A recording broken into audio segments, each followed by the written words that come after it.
go on a Tuesday, live in Los Angeles. LA's feeling pretty good about itself this morning. It's The Herd, wherever you may be and however you may be listening. iHeartRadio, Fox Sports Radio, and FS1. What a crazy NBA final I watched last night. Yes, it's the final.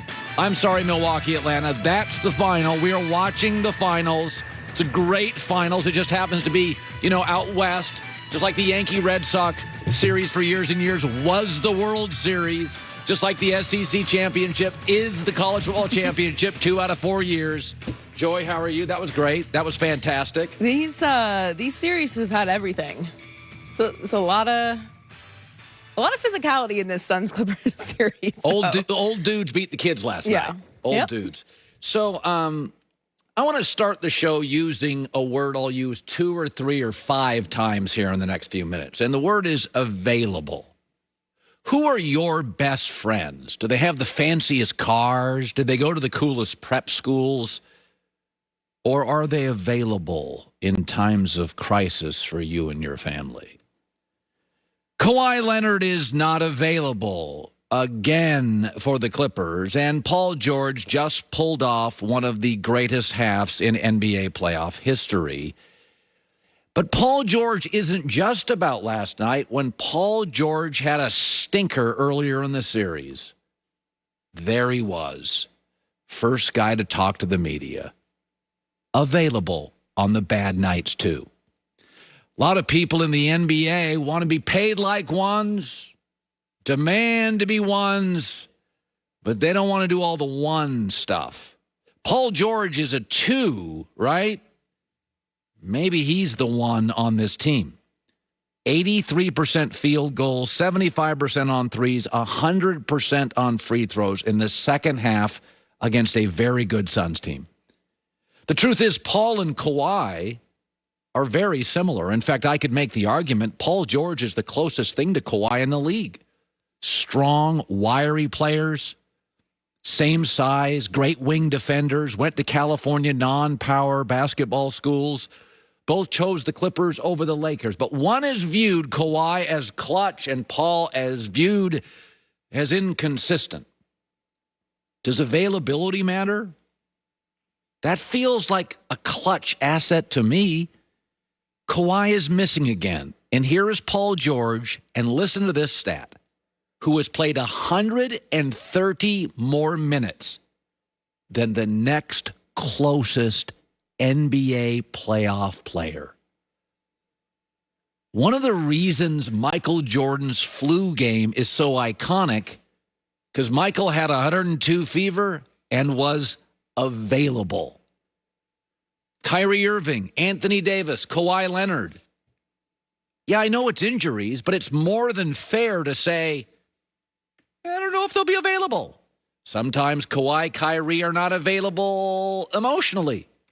Anthony Davis sometimes not available physically.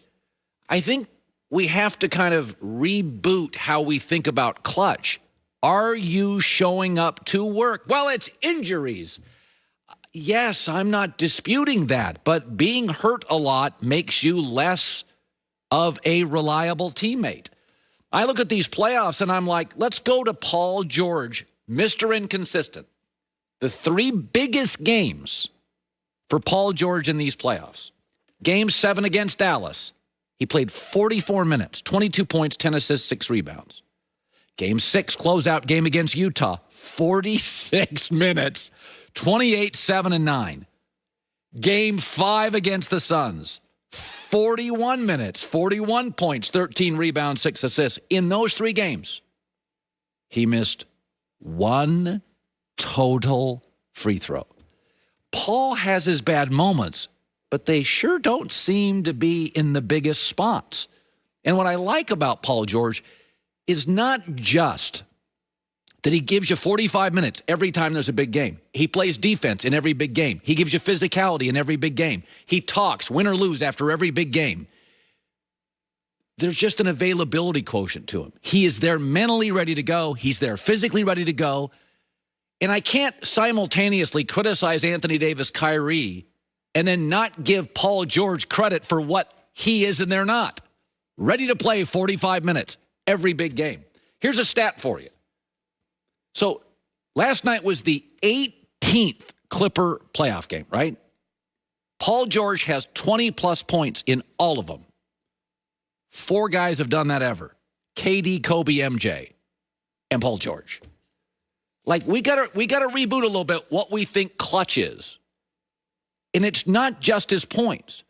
Paul's always there, good or bad, 45 minutes, great defense, incredible effort, talk to the media afterwards, take the bullets when they're flying.